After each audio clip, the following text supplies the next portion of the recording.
Tipos de recrutamento. Isso é importante para um consultor de headhunter? Sim, muito.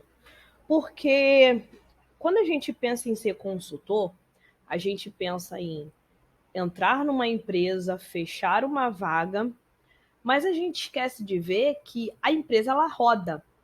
Existem colaboradores lá dentro. Então, pode haver que seja melhor aquela vaga ser feito um recrutamento interno, ou aquela outra vaga ser feito um recrutamento externo, ou ser um recrutamento misto, onde você pode estar, sim, realizando um recrutamento interno ou misto com os colaboradores que já estão na empresa. Então, você aprender um pouco sobre os tipos de recrutamento, na hora que você estiver fazendo a entrevista, né, a reunião com o gestor, você pode estar passando esse ponto, porque você já fechou com ele. Ele quer fazer contigo, tá? Então, não vai ser você falando que pode fazer um recrutamento interno, que ele simplesmente vai chegar para você e vai falar: ah, legal, então eu vou fazer aqui internamente e eu vou pedir para você desconsiderar a vaga. Não, porque, como a gente já conversou sobre o contrato e a proposta, tem uma indenização. Então, ele já sabe que você tem que realizar esse trabalho.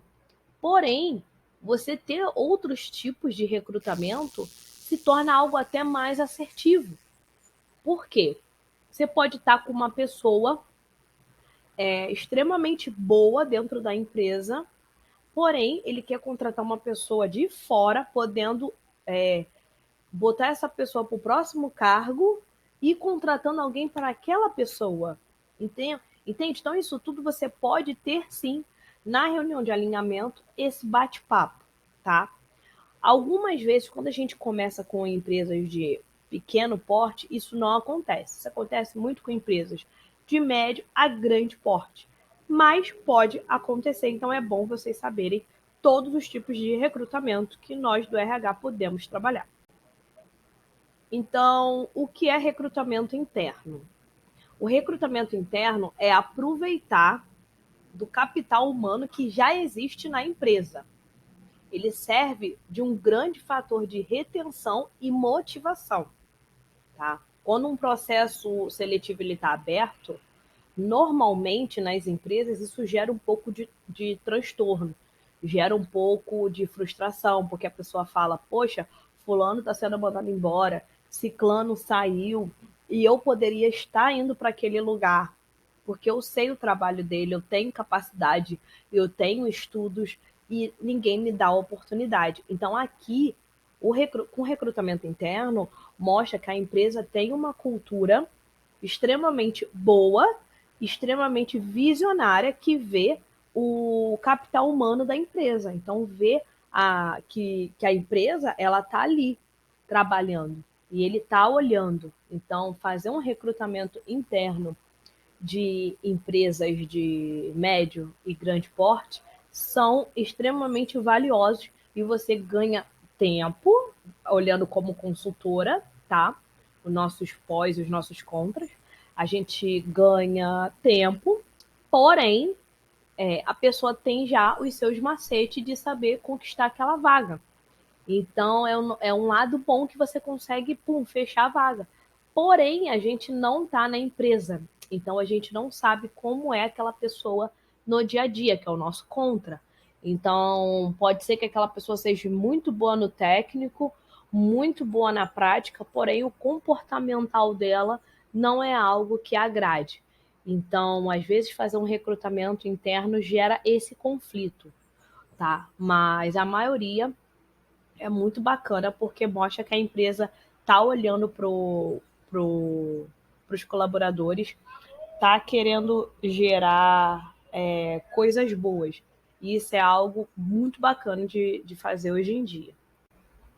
Então aqui eu coloquei, já tinha falado, mas aqui eu coloquei mais pontos positivos e mais pontos negativos para vocês entenderem um pouco sobre o recrutamento interno. Então, o ponto positivo é o colaborador está mais integrado na empresa, menos tempo para aplicar no processo da seleção, motiva e encoraja os colaboradores a seu desenvolvimento profissional, Então, eles entendem que, poxa, aquela pessoa ali fez uma pós-graduação e conseguiu um cargo melhor, eu vou fazer também, tá?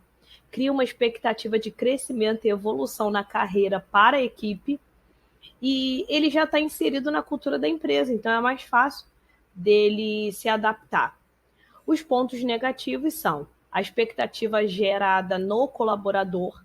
Isso é algo ruim e frustrante, porque ele pode fazer ali a entrevista com uma consultoria de fora, terceirizada, e a consultoria não enxergar ele como um profissional bom e ele se sentir frustrado e acabar desmotivando ele para dar continuidade na empresa.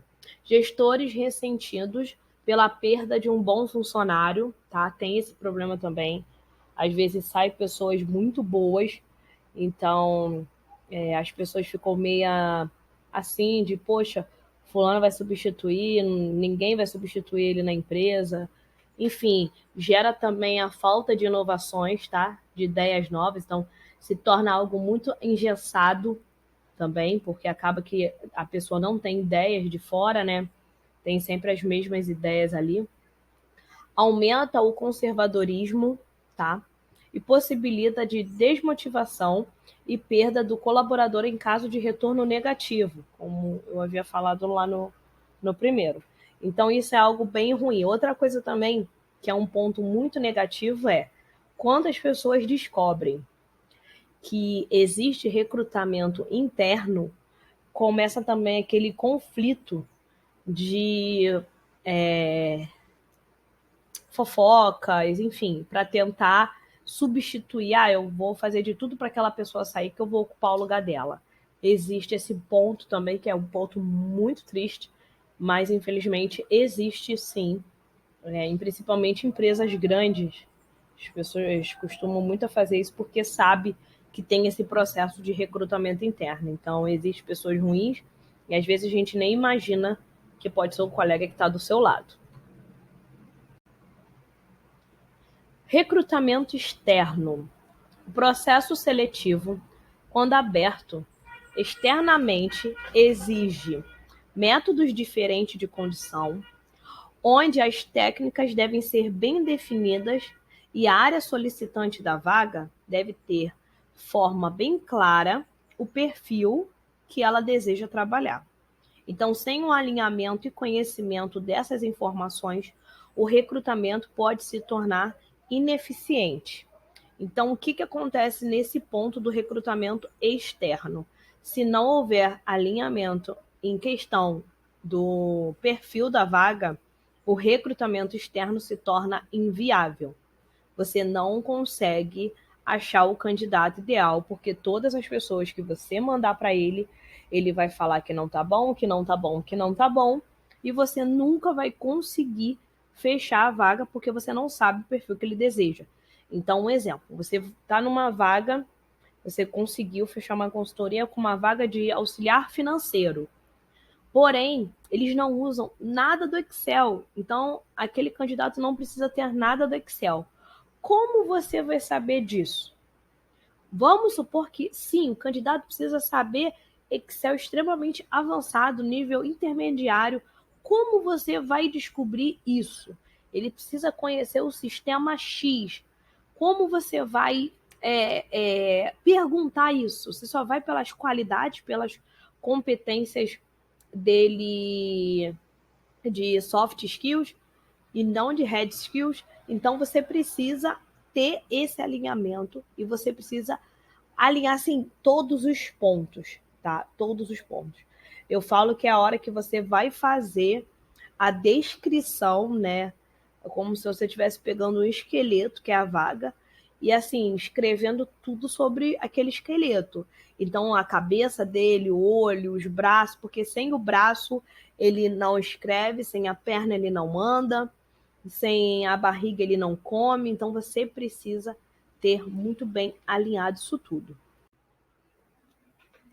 Também existe os lados positivos e os lados negativos de um recrutamento externo. Então, qual é o ponto positivo? Maior quantidade de candidatos e, consequentemente, mais opções de escolha, Então, você abrange maior pessoas, aumenta o capital intelectual com experiências além da rotina atual.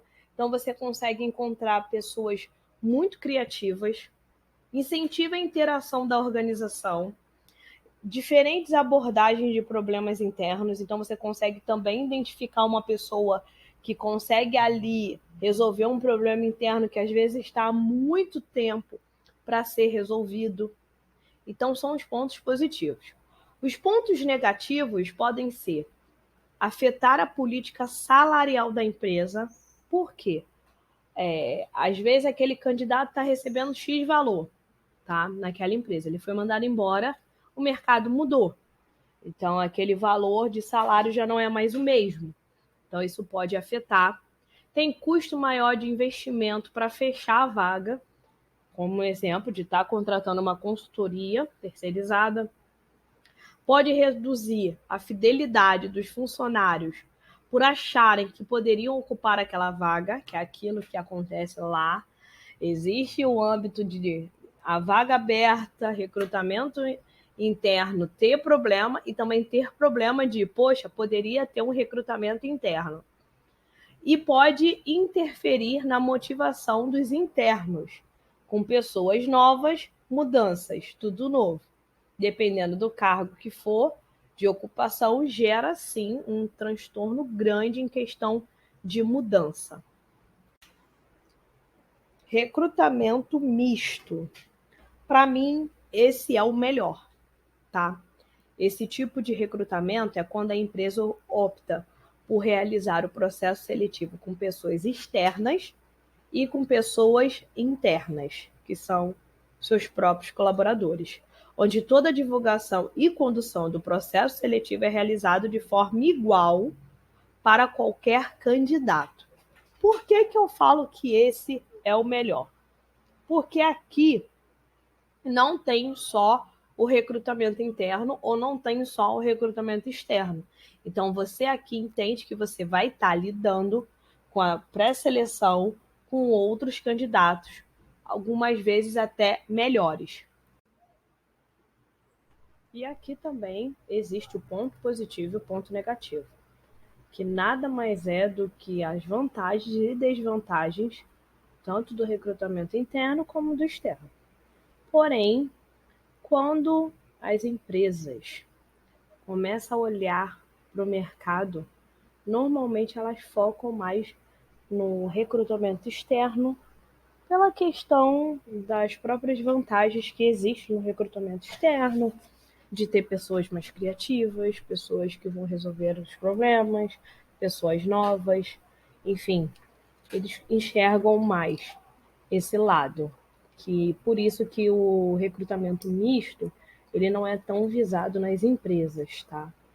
Porém, para mim é algo muito bacana que as empresas deveriam sim de optar por ter visões, então você consegue ter